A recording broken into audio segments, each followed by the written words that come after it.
तू देख,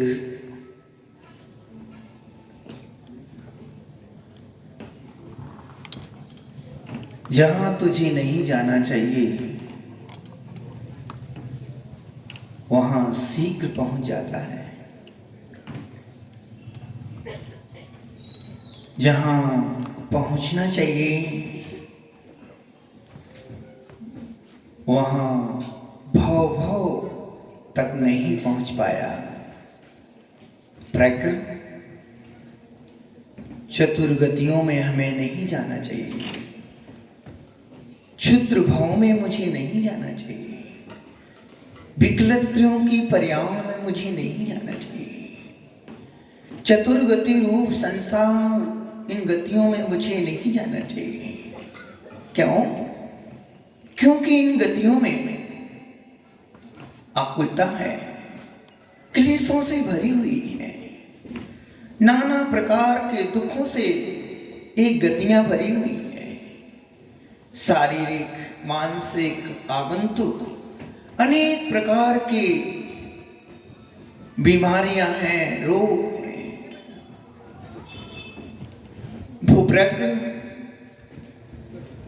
चतुर्गति के दुख अकथनीय है।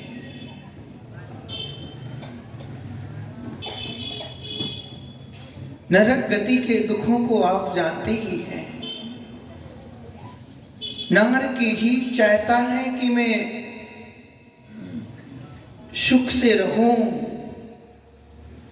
वहां तो जैसे जन्म लेता है, जैसे भूमि का स्पर्श होते ही उसको हजारों बिच्छू एक साथ दंश कर रहे हैं, उससे भी ज्यादा वेदना होती है। फुटबॉल जैसा ऊपर नीचे छलांग बम ऊंचा उठता रहता है। जब उस दुख का अभ्यास हो जाता है, फिर वहां शांति कहां। और प्रकार के दुख परस्पर में नारी की भिड़ाया करते हैं। चैतन्य, जितने रोग होते हैं सभी रोग एक साथ नारकियों को उदय में रहते हैं। चैतन्य नारकी नहीं चाहता है कि मैं इन दुखों को भोगूं, पर विधि के विधान को कौन टाल सकता है? जो कर्म तुमने आसक्ति और वासना के वशीभूत किए थे, किसी के प्रति दुष्टता दुर्भाव किए थे, किसी मां बहन के प्रति गलत नजर रखी थी, किसी दूसरे की दौलत पर चोरी का परिणाम बनाया था, प्रभाव के निज बनाने की कोशिश की थी, बहु आरंभ बहु परिक्रय का परिणाम बनाना था। यानी कर्म तो जड़ है, कर्म ईमानदार है। बहु आरंभ बहु परिक्रय में आसक्ति की थी, हिंसा में, झूठ, चोरी, कुसील, इन पापों में आनंद माना था, भोगों में आनंद माना था। उसका फल नरक गति में उदय में आया। अब तुम्हें कौन संभाल पाएगा? भोगना ही होगा। प्रज्ञ, अब तुम शांत भाव से भोगो चाहे कुछ भी। मरना चाहता है कि मैं यहां से चला जाऊं, अकाल में मरण को प्राप्त हो जाऊं, पर चैतन्य नरक में व्यवस्था नहीं, स्वर्ग में भी व्यवस्था नहीं, कि कोई अकाल में मरना चाहे मर नहीं सकता। प्रग नरक के दुख अकथनीय है। तीर्थंकर जी राम जब जन्म लेते हैं, उन प्रभु के जन्म अवसर पर नामर्कियों को एक समय के लिए सिर्फ साता यानी शांति प्राप्त होती है और कोई अवसर को नहीं मिल पाता है। प्रग इन नरों के दुखों से बचना है तो शुद्ध आत्मा की ही मात भावना करो, जो भाने योग्य है। जो भाने योग्य नहीं है उनको तुम व्यर्थ में क्यों भाव बना के रखे हो। दुनिया में जो होना है वो होता ही रहेगा, होता स्वयं जगत परिणाम। मैं जग का करता क्या काम, दूर हटो पर कृत परिणाम। सहजानंद लखों अविराम। प्रग ये दुनिया का क्रम, ये परिणमन तो जारी ही है, रहेगा ही ऐसा। चेतन स्वभाव की भावना करें। त्रिंच गति के दुखों से बचना है। आप देखती ही हैं, त्रिंच गति के दुख हमारी आंखों के सामने हैं। गाय भैंस ये जीव है, ये कोई धर्मात्मा के नजदीक पहुंच जाते हैं तो कोई सुरक्षा इनकी हो भी जाती है। कोई क्रूर मांसाहारी जीवों के पास ये पहुंच जाते हैं तो इनको अभय मिलना दुर्लभ हो जाता है। परिणाम भी तो मायाचारी के जीव ने किए थे। वो प्रग अपने आप को संभालते रहना। परिणाम बड़े नाजुक हैं, छुई मुई के पौधे के समान हैं, कुमला जाते हैं, स्पर्श करते हैं। एक एक समय के परिणाम हम पहचान नहीं पाते हैं। वो प्रग परिणामों की निर्मलता ही हमारी सबसे बड़ी संपदा है। इससे बड़ी कोई संपदा नहीं है। माना आपके पास बहुत वैभव है, चेतन निदान बंद करने के साथ जो पुण्य का फल मिला था रावण को, वह वैभव वान तो था, पर निदान बंद के साथ जो किया था उसको परंपरा से वह दुर्गति का ही कारण बना। चैतन्य निदान बंद किया था तो वैभव तो मिला, पर उस वैभव में रावण धर्म से युक्त ना रह पाया। पर धन्य है वो जीव, भरत चक्रवर्ती, सगर चक्रवर्ती जैसे, रामचंद्र जैसे दिव्य पुरुष, जिनके पुण्यानुबंधी पुण्य था। निदान से प्राप्त वैभव नहीं था, वैभव था पर उनने प्राणी मात्र के प्रति कल्याण हो, सद्भावनाएं भाई, उस पुण्य का उपयोग ऋषभ देव के बेटे भरत जी ने 72 जिनालयों की स्थापना करके भगवान जिनेंद्र के सुंदर सुंदर जिन बिंब विराजमान करवाए। चैतन्य पुण्यशाली जीव होते हैं जिनका द्रव्य धर्म कार्यों में समर्पित होता है और परंपरा से त्याग संयम को स्वीकार करते हुए निर्वाण को प्राप्त करते हैं। ये जीव पुण्यानुबंधी पुण्य का बंध करते हैं। चैतन्य परिणामों को संभालते रहना।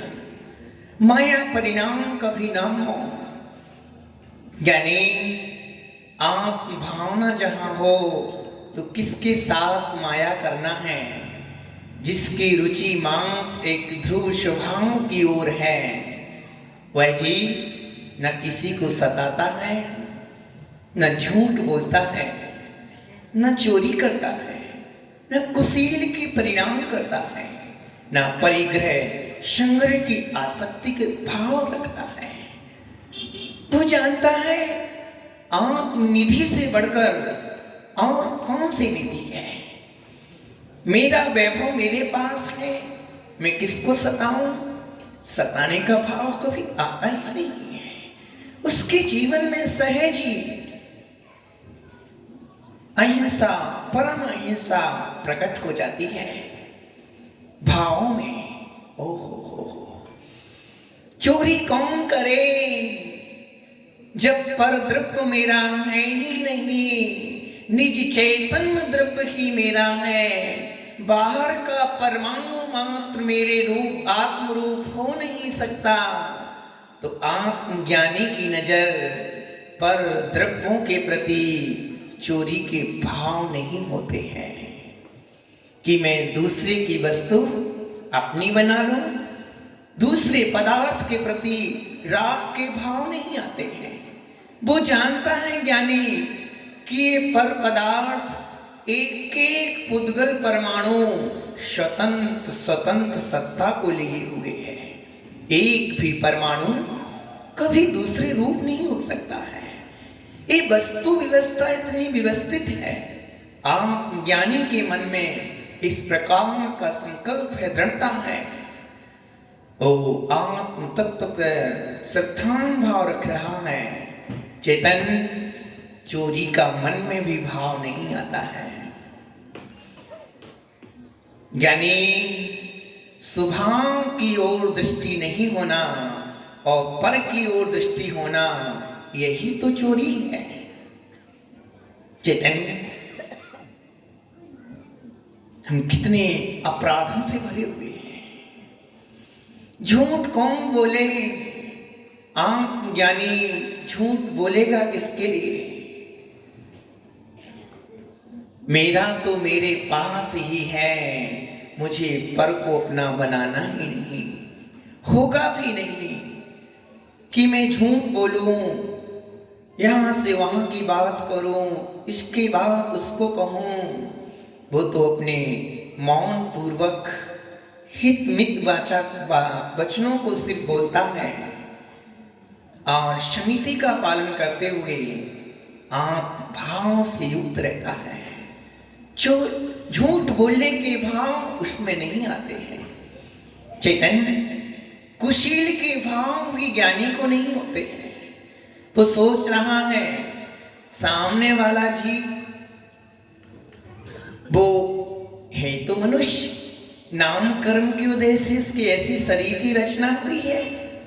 मैं शरीर नाम कर्म के उद्देश्य से रचना हुई, जो मेरे अंदर वेद के भाव आ रहे हैं, ये वेद के परिणाम मेरे निज आत्मा का स्वभाव नहीं है। स्त्री वेद, पुरुष वेद, नपुंसक वेद, इस देहों की जो रचना है नाम कर्म के उद्देश्य है।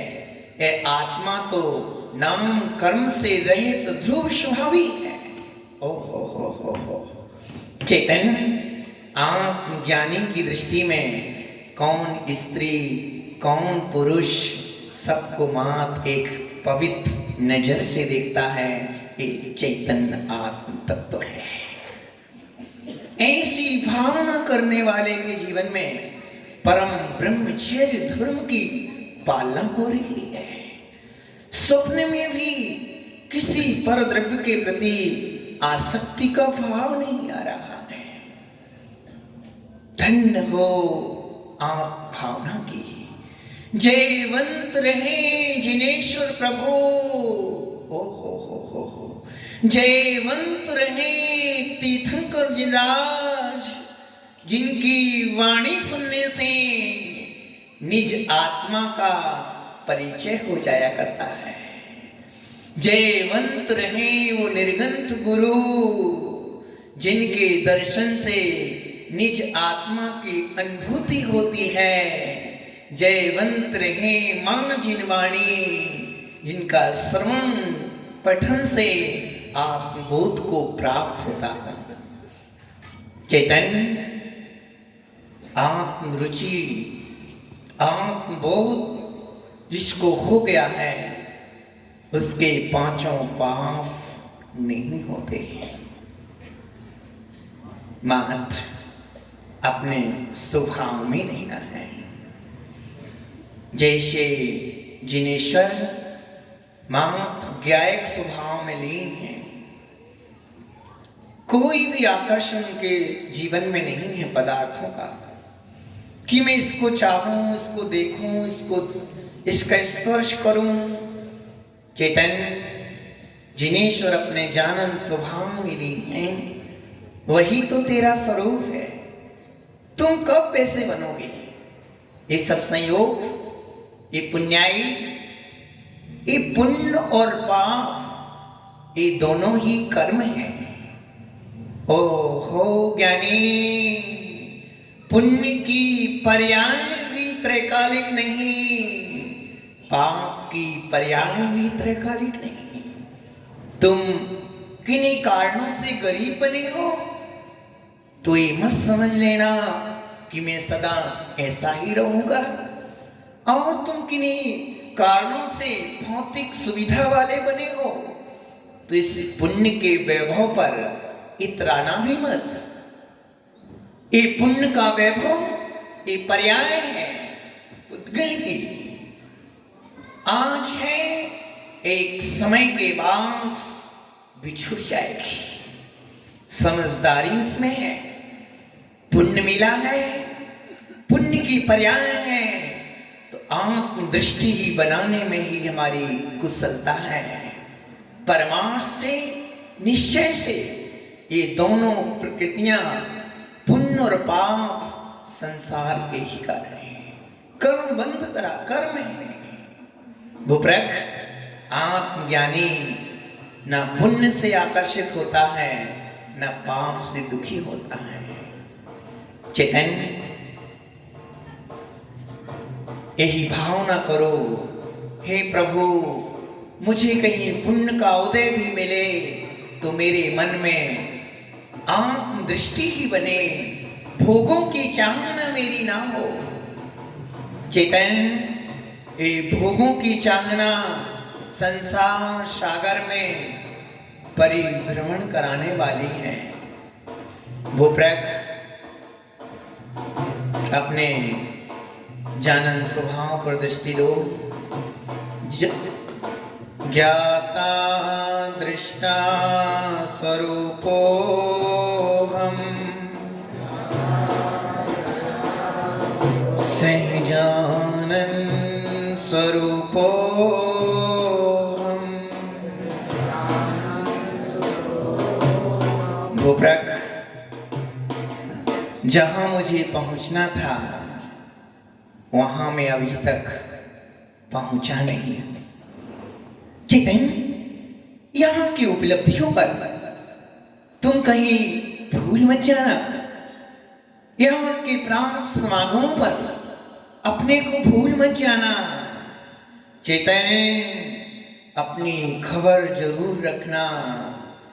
भौतिक सम्मान को पाके, भौतिक आदर को पाके एक ही मांग दृष्टि हो, मैं चैतन्य स्वरूप ज्ञायक भगवान आत्मा हूं। चैतन्य स्वभाव की दृष्टि ही हमारा सबसे बड़ा आदर है। देखो आज तक तुम उस परम पद की ओर नहीं पहुंच पाए तो ये तुम्हारी ही गलती रही। तुमने उस स्वरूप की ओर दृष्टि ही नहीं डाली जिनकी दर्शन से शुभाओं की भावना प्रकट होती है। उनकी ओर हम पहुंच ही नहीं पाए। भूप्रक अपने उस जानन स्वभाव को बार बार स्मरण में लो। कहीं इन समागमों में तुम अपने को भूल मत जाओ। यह जीव पुण्य के उदय में भी भूला हुआ है। चैतन्य भगवान से प्रार्थना करो, हे प्रभु मुझे निज रुचि आत्म तत्व की भावना मेरी निरंतर बलवती रहे, सदा हमारी आत्म भावना परिपुष्ट होती रहे। ओम हमारी आत्म भावना पवित्र बनी रहे। क्या तुम्हें चैतन्य जो आज तक हमने पद नहीं पाया उसकी थोड़ी सी चिंता नहीं? एक सामान्य पथिक जब पथ पर चलता है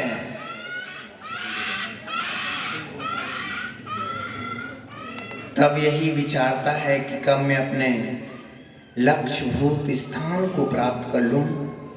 मार्ग की विषमताओं को प्रसन्नता के साथ सहन करता हुआ कदम पर कदम रखते हुए चला जाता है, पर पीछे नहीं हटता। अपने अभिष्ट की प्राप्ति के लिए वो निरंतर बढ़ता जाता है। चैतन्य हमारा भी अभिष्ट परमात्म पद ही है। परमात्म पद के अलावा ये सारे पद हमने अनेकों भाव में किए, प्राप्त किए। ओ हो चैतन्य निज स्वभाव को भूल करके जी पर घर में घूमता रहा, कभी स्त्री बना, कभी पुरुष बना, कभी किसी का दास बना। ओ हो कभी नाली का कीड़ा बना, घर घर भटकता रहा, पर घरों में भटकता रहा।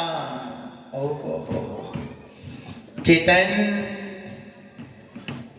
कभी दूसरों का दास बनकर के जीवन जीता रहा, अपने को भूल गया मैं कुछ भी नहीं।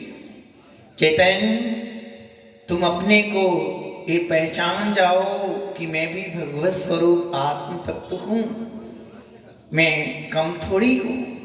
मेरे अंदर भगवत्ता की पूर्ण योग्यता है, पर योग्यता होने पर भी हम अपने विकारी भावों की वजह से, औपाधिक भावों की वजह से, कासायिक परिणामों की वजह से उस परम सामर्थ्य को प्रकट नहीं कर पाते। तुम भगवान बनने में कौन तुम्हें रोक रहा है? तुम आज चाहो आज बन जाओ, पर योग्यता तुमने ही धूमिल कर रखी है। तुमने ही विकार करके यहाँ क्षणिक संबंधों में राग करके, ये मेरी स्त्री, ये मेरे बेटे, ये मेरी कुटुंबी, ये मेरे रिश्तेदार, ये मेरी शादी, ये मेरी दुकान। ओ हो चैतन्य अनंत भूतों के राग में तुमने ये आत्मा हमारी आत्मभूत है।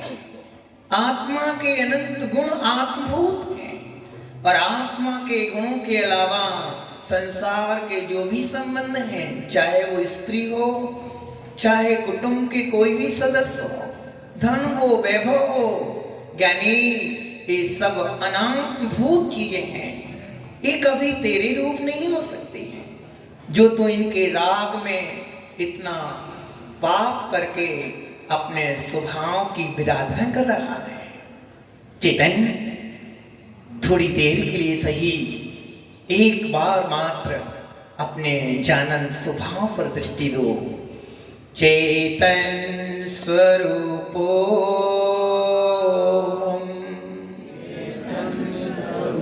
सहजानन स्वरूपो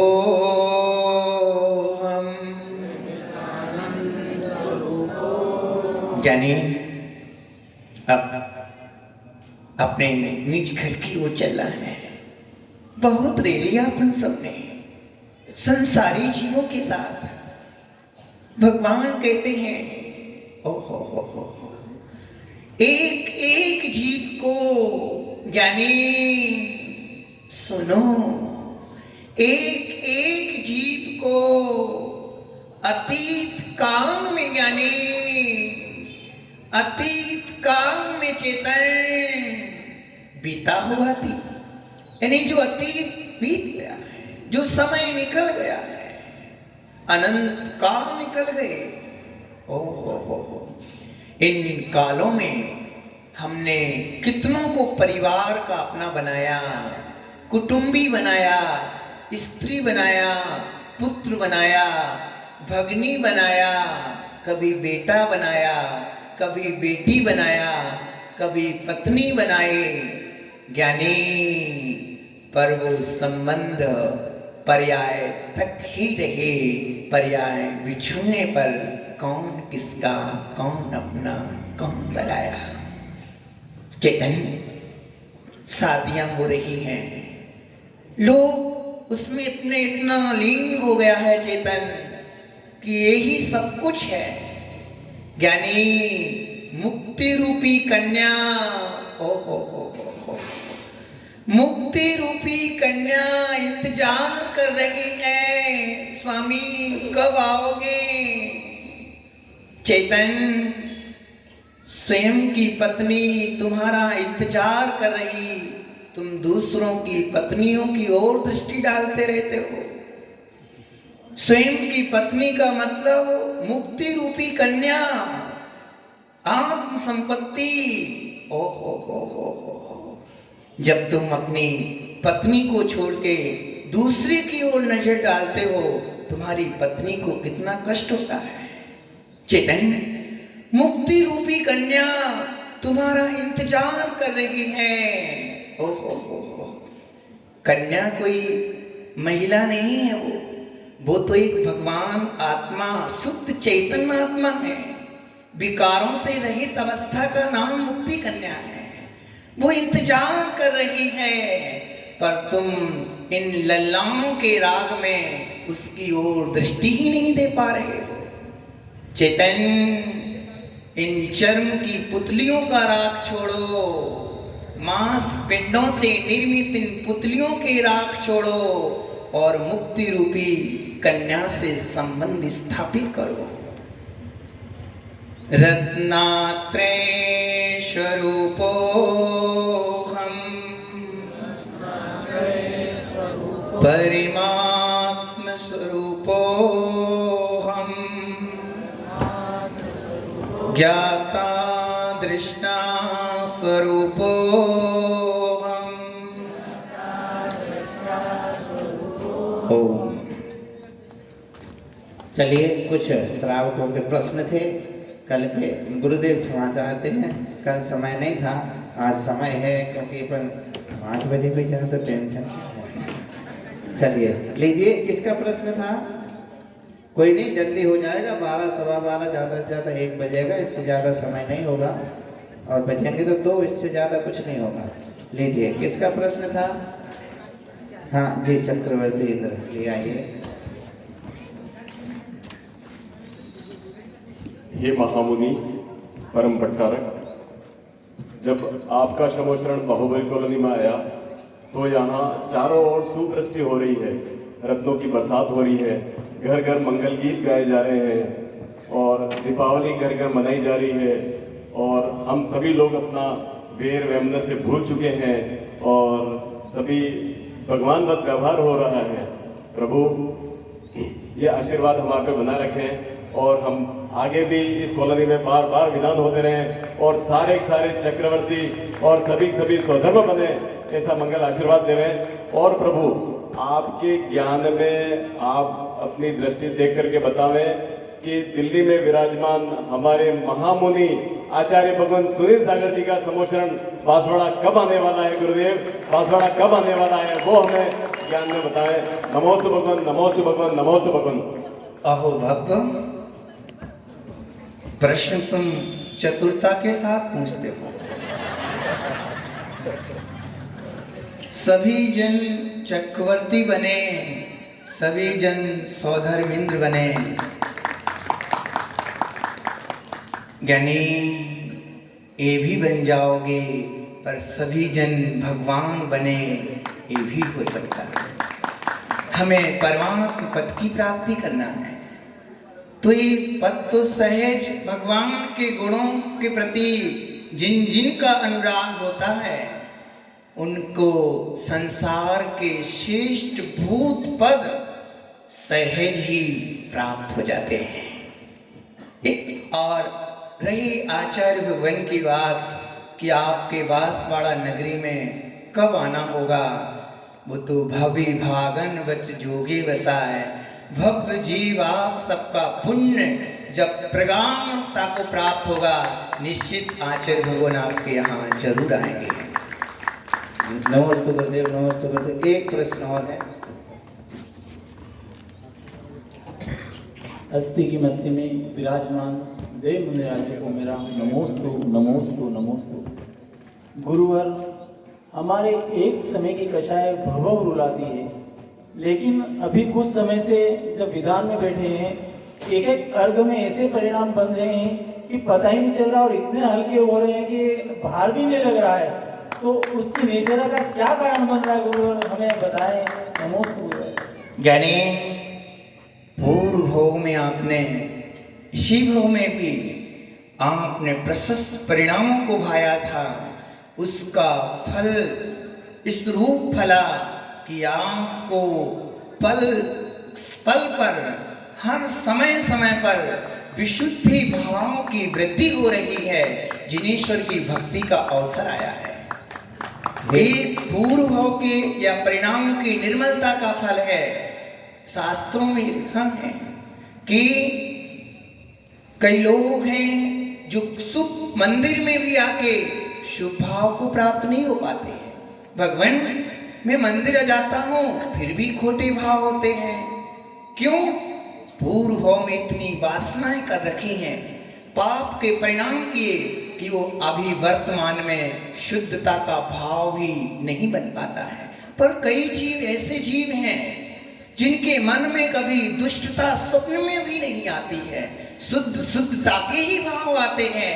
ये उनके पूर्व भाव के सद्भाव का फल है।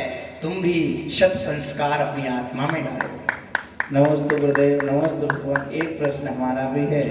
बाहुबली में सुमतिनाथ दिगंबर जैन मंदिर में अध्यक्ष महेंद्र कुमार जी हैं। वे एक बड़ी प्रतिभा के धनी हैं, बहुत बड़े कार्य कराते हैं और समाज की और युवाओं की और सबकी एक भावना रहती है कि उनको भी लोग जाने कि कैसे काम करना चाहिए, कैसे आगे सबको लाना चाहिए।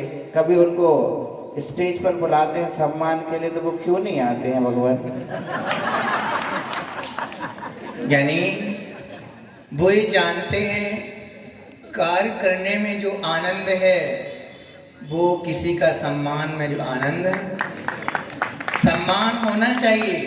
आज हम सब की पीढ़ी की परंपरा ये रही है, पीढ़ी शिक्षा लेती है, उनके गुणों की आदर किया जा रहा है, उनके गुणों का सम्मान किया जा रहा है, पर उनकी व्यक्तिगत भावना है कहीं इस सम्मान में मैं उलझ ना जाऊं, ये झूठ यानी प्रशंसा में कहीं उलझ ना जाऊं, तो अपनी इस तरीके से अपने आप को बचाना चाहते हैं।